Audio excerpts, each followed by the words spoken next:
फिर आपके सामने मैं डॉक्टर प्रेम घोड़के। हमने कल की ताशिका में देखा था कि वाक्य के कुल मिलाकर 2 अंग होते हैं, लेकिन वाक्य कैसे बनता है तो एक छोटी सी इकाई वर्ण यानी कि अक्षर, फिर उसका शब्द बन जाता है, फिर शब्दों के वाक्य बन जाते हैं।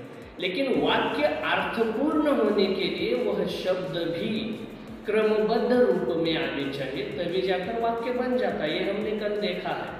और उसके बाद हमने देखा कि वाक्य के 2 अंग होते हैं। उसमें पहला था उद्देश्य और दूसरा था विधेय। तो हमने कल की ताशिका में उद्देश्य इस वाक्य के पहले अंग के ऊपर चर्चा की है।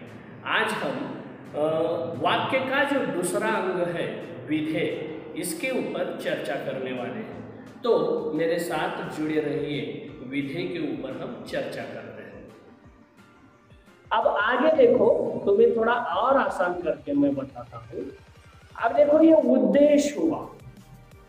अब जो वाक्य का दूसरा अंग है विधेय, तो विधेय मतलब क्या? उद्देश्य के विषय में जो भी कहा जाए उसे विधेय कहते हैं। अब पहले क्या देखा था हमने? उद्देश्य। अब उद्देश्य के बारे में जो कुछ भी कहा जाए वो उद्देश्य होता है, मतलब वो कर्ता के बारे में जो कुछ हम कह रहे हैं वो उद्देश्य में आ गया। अब उद्देश्य के बारे में जो कुछ भी आप कहोगे वो विधेय में आता है। समझ में आ रहा है? मतलब कर्ता के बारे में जो कुछ भी आप कहोगे वो विधेय में आता है। उद्देश्य के विषय में जो कुछ भी कहा जाएगा उसे विधेय कहेंगे। अब उदाहरण देखो, चिड़िया चूजों को दाना चुगा रही है, अध्यापिका पढ़ा रही है, मोर नाच रहा है, दुकानदार सामान बेच रहा है। अब देखो, उद्देश्य के विषय में जो कुछ भी कहा जाए उसे विधेय कहा जा रहा है।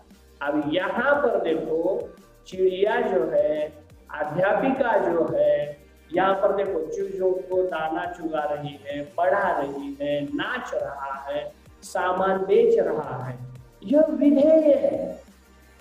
क्योंकि वो जो चिड़िया, वो जो अध्यापिका, वो जो मोर और जो दुकानदार है, उन उद्देश्यों के बारे में ये बात कही जा रही है। समझ में आ रहा है? मतलब उद्देश्य के बारे में जो कुछ भी कहा जाएगा उसे विधेय कहते हैं। और हम थोड़ा पीछे आते हैं, देखो यहाँ पर जिसके विषय में कुछ कहा जाए वो उद्देश्य है। मतलब जिसके विषय में, मतलब कर्ता के बारे में जो कुछ भी कहा जाएगा वो उद्देश्य में आ जाएगा। और उद्देश्य के बारे में जो कुछ भी तुम कहोगे वो विधेय होता है।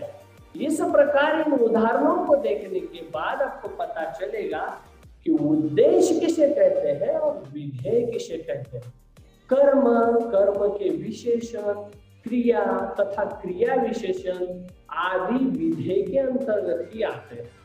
जैसे देखो, राम के भाई ने धीरे धीरे अपना काम पूरा किया। अब राम का भाई यह कर्ता में चले गए तो उसे हम उद्देश्य कहेंगे, लेकिन विधेय में क्या आएगा? धीरे धीरे अपना काम पूरा किया, ये विधेय में आ जाएगा। ठीक उसी प्रकार देखो, सीता ने छोटी सी कहानी लिखी।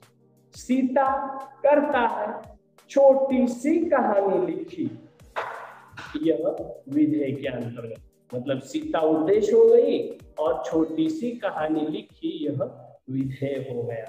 अर्थात बात यह है कि जिसके बारे में, मतलब कर्ता के बारे में जो कुछ भी तुम कहोगे वो उद्देश्य कहलाता है, और उद्देश्य के बारे में जो कुछ भी बातें हो रही है वो विधेय के अंतर्गत आ जाता है।